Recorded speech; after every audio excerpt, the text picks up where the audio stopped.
Olá pessoal, sejam muito bem-vindos ao Fatos Curiosos da Bíblia. Hoje nós vamos falar sobre um tema apocalíptico. Vamos começar uma série escatológica aqui no canal. Vamos falar um pouco mais sobre esse livro que tem sido motivo de dúvida e questionamento para muitos cristãos e até mesmo não cristãos. Hoje eu quero frisar um comentário especial acerca de 4 anjos que estão presos no rio Eufrates. Será eles aqueles 4 cavaleiros do Apocalipse que serão soltos para exterminar a raça humana? Muito tempo antes do Apocalipse, o que Jesus quis dizer acerca desse episódio? Quem são esses indivíduos e quando serão soltos? Existem teorias que levam para o lado histórico, mas também outras levam para o lado simbólico. Nós vamos analisar rapidamente, em suma, essas teorias e o que a Bíblia tem a nos dizer acerca desses cavaleiros do Apocalipse, desses 4 anjos maus presos juntos ao rio Eufrates e também 4 anjos de Deus que estão segurando os 4 cantos da terra para que estes anjos da destruição não consumam a terra com morte e devastação. Ajude o nosso canal a crescer, dá o seu like, compartilha, se inscreve e não esquece de apertar o sininho. Só assim você vai receber as notificações de novos vídeos. E vamos falar sobre esse assunto após a vinheta.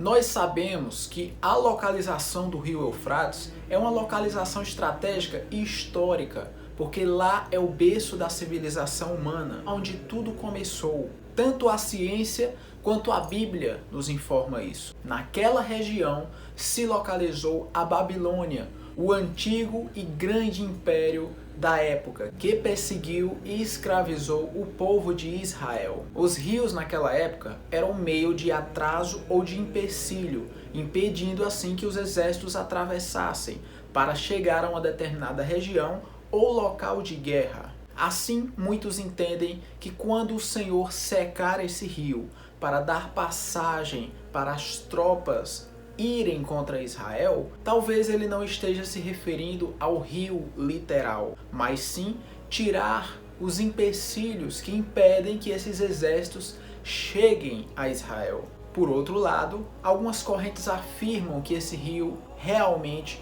é literal e vai secar para dar passagem aos reis do norte. Sendo ele uma barreira entre o Oriente e o Ocidente, seria crucial o seu secar para a condução das tropas adiante.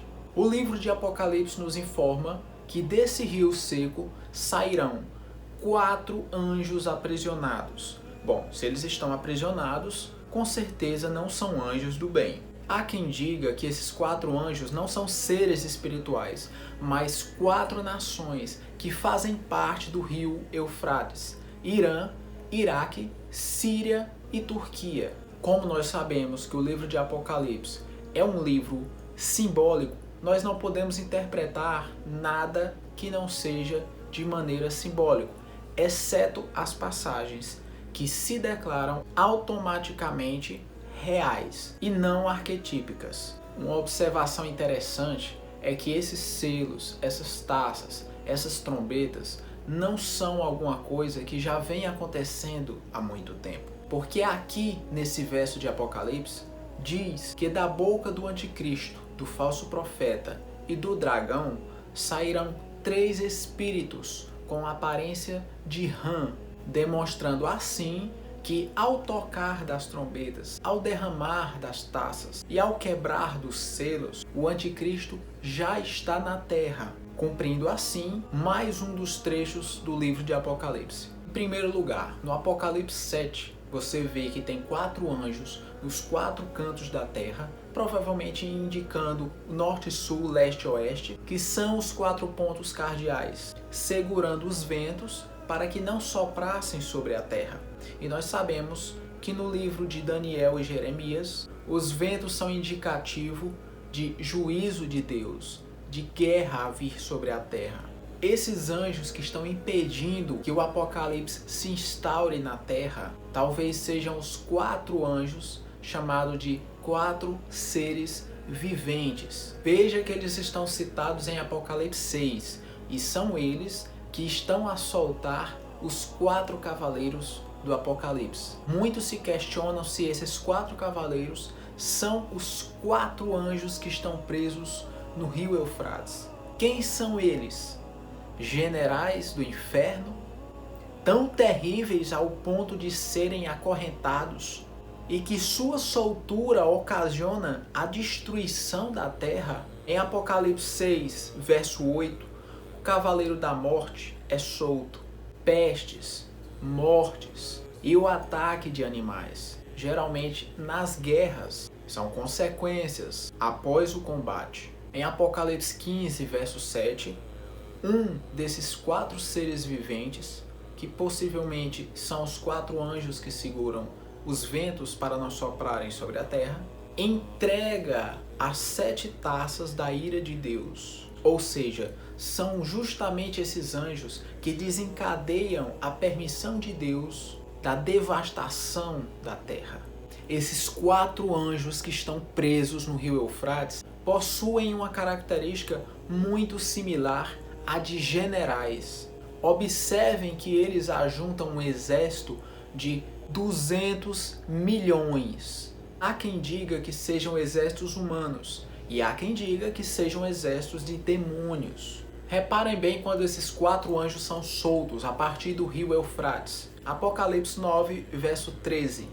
E o 6º anjo tocou sua trombeta, ou então o shofar, que é essa trombeta que você está vendo feita de chifre de carneiro. E ouvi uma voz que dizia: dos 4 chifres do altar de ouro que está diante de Deus, dizendo ao 6º anjo que tinha o shofar na mão: solte os 4 anjos que estão amarrados junto ao grande rio Eufrates.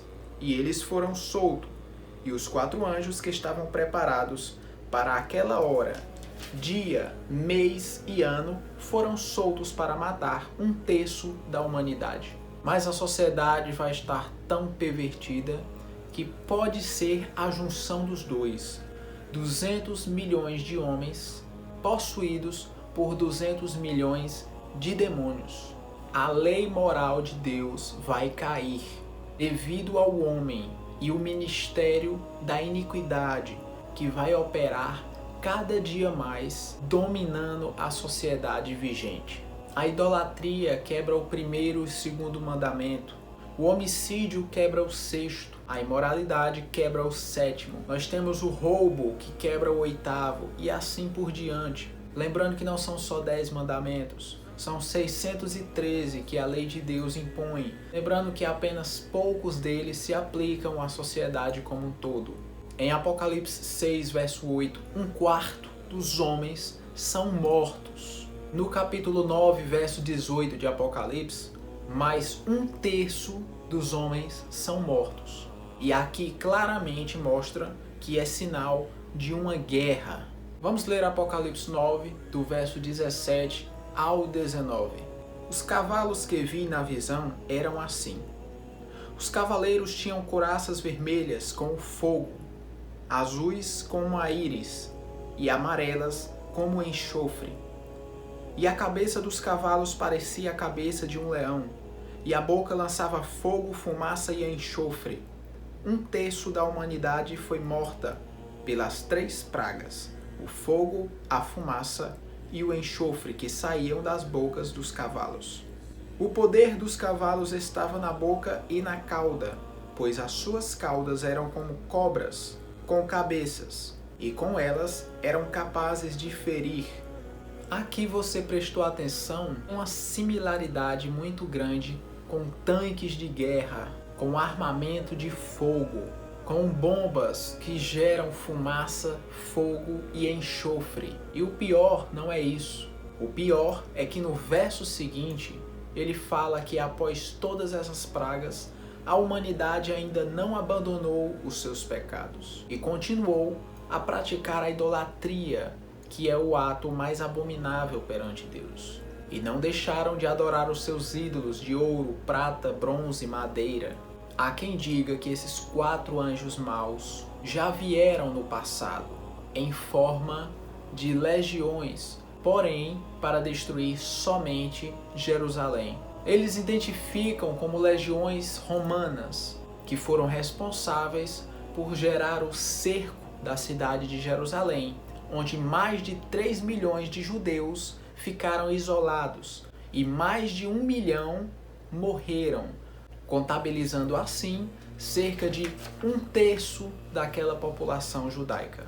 Elas eram a 5ª Legião Macedônica, a 10ª Legião Fretenses, a 12ª Legião Fulminata e a 15ª Legião Apolinares. Algumas palavras traduzidas como feitiçaria estão no grego como farmáquia, identificando um certo tipo de uso de drogas, algo que foi muito disseminado pelo mundo e nos dias atuais vem ganhando um grande número de adeptos. Muito antes do livro de Apocalipse ser escrito, Jesus já havia tocado nesse assunto e possivelmente falado desses cavaleiros do Apocalipse. Repare esse quadro e faça uma comparação.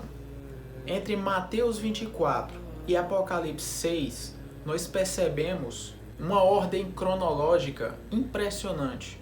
Jesus fala no verso 4 e 5 sobre falsos cristos. E em Apocalipse, temos o cavaleiro branco representando o anticristo, pois ele usa um arco e não tem flecha, significando alguém que vem em paz.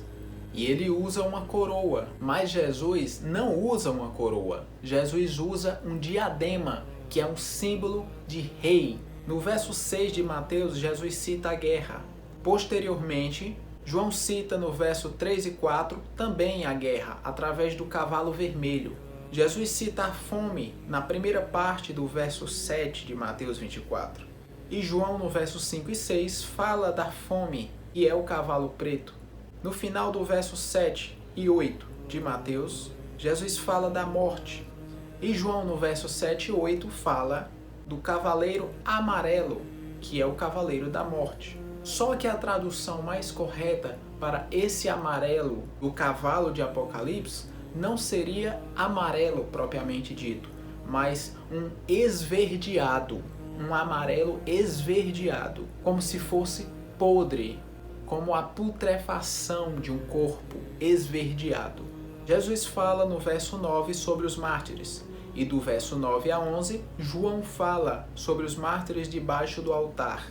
Jesus fala no verso 10 e 11 do caos mundial. E João fala no verso 12 ao 17 também sobre o caos mundial. Observe que tanto o livro de Apocalipse quanto o que Jesus falou em vários pontos estão entrelaçados de uma maneira oculta e que, se não for estudada a fundo, jamais poderá ser descoberto. Não menosprezem os profetas menores e maiores, como Zacarias, Sofonias, Daniel, Ezequiel, Jeremias, Abacuque, Obadias. Todos esses profetas são importantes para entender as questões do fim. E nessa série apocalíptica, nós vamos falar muito sobre esses profetas em comparação com episódios específicos, mas também citaremos o apóstolo Paulo, os evangelhos e até mesmo os primeiros livros da Bíblia. Espero que tenham entendido, que busquem aprofundar mais esse estudo a partir desses versos que foram colocados no vídeo. Meditem com calma e vocês vão entender um pouco melhor acerca desse assunto. Logo em breve, vamos fazer vídeos com mais constância, especialmente sobre essa série apocalíptica, porque a escatologia tem sido muito mal compreendida por aqueles que a estudam e muito pouco conhecida no meio cristão atual. Espero que tenha sido claro, que todos tenham entendido, e nos veremos nos próximos vídeos.